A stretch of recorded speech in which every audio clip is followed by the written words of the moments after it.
Alrighty, welcome back to this week's budget builds. As you guys know, we had that last video of unboxing the FiTech. What we're going to do is we're going to do a quick little part one of installing it. We're going to do some of the sensors, we're going to try to get some of the wiring done, and maybe some of the fuel hose ran. This week we're going to start this new series of installing.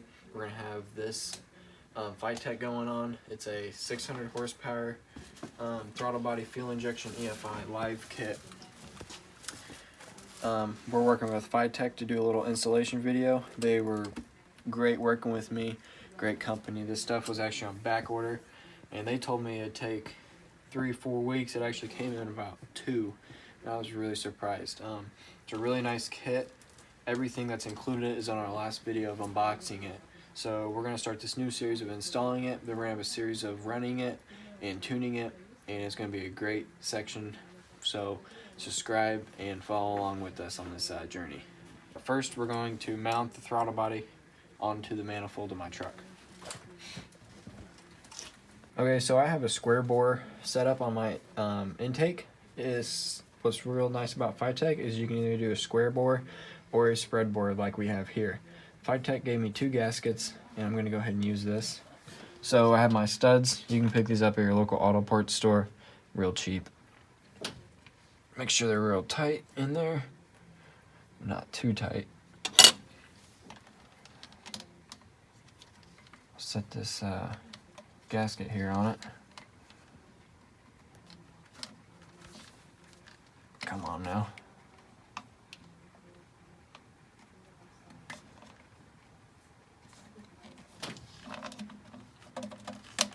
So we got our gasket on here, making sure all the areas are good. Looks like it's gonna work out. We also removed our older Rochester carburetor. This is gonna be put on a shelf.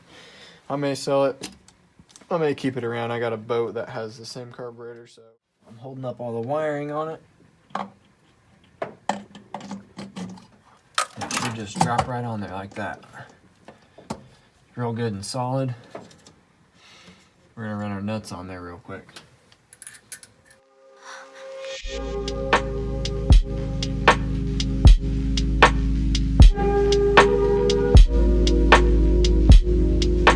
So we got the throttle body mounted up here. We're gonna move on. Actually, our factory O2 sensor, it's on the top of the manifold right here. And what's nice about FiTech is they actually use the same one as the stock GM one. So here's where my old connector was. I'd plug in right here. The new FiTech one, it's right here, and it just snaps right into place. Now for my application, it's the same one, but yours might be a little different depending on your make and model. FiTech also includes that in the kit. So I actually just put the one they gave me up on the shelf. We're going to be using this one. Alrighty, so we have the O2 sensor. It just screwed in. I had already welded in bungs to the headers, and before I had plugs in them. Now I just took the plug out and screwed this O2 sensor in. FiTech also includes, if you don't have this option on your headers, they have a little plate that you can put over, drill into your exhaust and clamp it in, so it's an easy install. Okay, so here, since I have an HEI distributor, I'm going to be following this wiring diagram. There's also different types. There's one if you have a CDI box. They also have one if you're running just the ready-to-run distributor, which is on most of the stock ones. But I'm going to be running the HEI distributor with a vacuum advance, so there's no timing controls there. Looks like we're going to start with a 6-pin connector. That 6-pin connector is going to, the blue wire coming from it is going to go to the tack terminal on the cap of the distributor. The white one is going to be going to an ignition switch, so 12 volts whenever the key is on and cranking. The orange one is going to be going into the fuel pump, and that goes into ground. The yellow is going to be going into electric fan. I'm not using an electric fan, but FiTech's made it to where you don't have to run an electric fan. That's just an option. And then the red, the large red wire is going to be going to the positive battery terminal. The other route coming out of the computer is one going to the O2 sensor. the other going to the coolant temp sensor, and going to the handheld control. So we're probably going to start here real simple since we already have these two sensors mounted. So right here we have this connector. We're going to fish it down to the back of the O2 sensor, connect them, and run them out of the way of the exhaust. So I'm going to do that real quick. Alright, so that's down by the exhaust. I'm going to go underneath and connect that connector. Good. Alright, so we have our battery, our positive battery terminal, and our fuel pump. FiTech's gone ahead and labeled every wire in here so you know which one's which to make it real easy. This terminal, or this connector right here, is going to connect to this one right here. And then you have this other set of wires. This is your tachometer wire. There's your ACN. That's going to be if you're running air condition. Whenever you kick the air conditioner on, this is going to tell the computer to bump up the idle speed. Your ignition or your key. A fan if you're running one. And this connector is going to go into the two yellow. Will go in right here. And just they snap together. And we'll wire that. And I actually got some wire loom we're going to put over that to make it look real nice. So we got our coolant temp sensor right here, and we got it plugged in. We're going to go through later and clean all these wires up and make it look nice. We got our O2 sensor down there plugged in with this wire, and once again we'll go through and button everything up. We're going to clean up this entire engine bay. Right now it's a mess with wires going everywhere, fuel line going everywhere. That's going to wrap up this portion of FiTech for this episode, but we're actually going to move on to a little segment from LMC. LMC supported us and they sent us some new running lights on this truck. The running lights on this truck are all fogged, and they sent us some really good looking ones, and we're going to install those.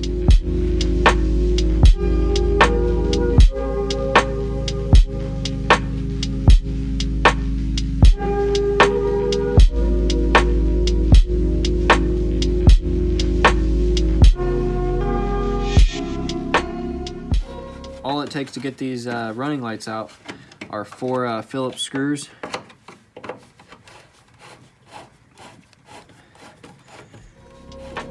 I'd like to eventually get a new grill.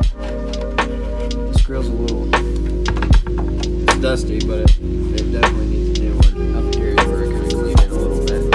It's a lot better.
Alright, so this week we got the throttle body on, we got a few of our sensors on. It's the only 2 sensors that you'll need to run this system. It's a great system. All the reviews I've done, read on it, haven't really heard anything bad. Only maybe a few small things that are just manufacturer problems, you know. Nothing's going to be perfect. You're always going to have a few of those that just don't do well. But all the reviews that I read on it were great. The company was great to work with. We're going to continue this series next week. And hopefully here in the next few weeks we'll get this thing up and running. There's a few things I gotta do to the exhaust because the O2 sensor has to have so much tailpipe behind it, so air won't back travel up in there and trick the sensor. We'll do an episode dedicated to cleaning up all these wires. You know, I got all this factory wiring harness sitting in here. It's all real not clean or anything. We still got tape on the spark plug wires from one of the episodes. We'll run wires into the cab for our display, and we'll be running a fuel line probably next week up to the throttle body and running the return line. FiTech sent us a whole kit to do that, and I'll show you that real quick. Alrighty, here's the kit that FiTech sent us. It's actually all FiTech. It's got these AN fittings, real nice. They also sent me 10 foot of fuel hose, high pressure fuel line, and it comes with a big filter and a small filter. Here's a filter mounts, and here's some fittings that we're going to be using to connect that fuel line up to this, and we're going to run it all the way from the fuel tank all the way up to the throttle body. You'll catch that next week on This Budget Builds. Thanks for watching.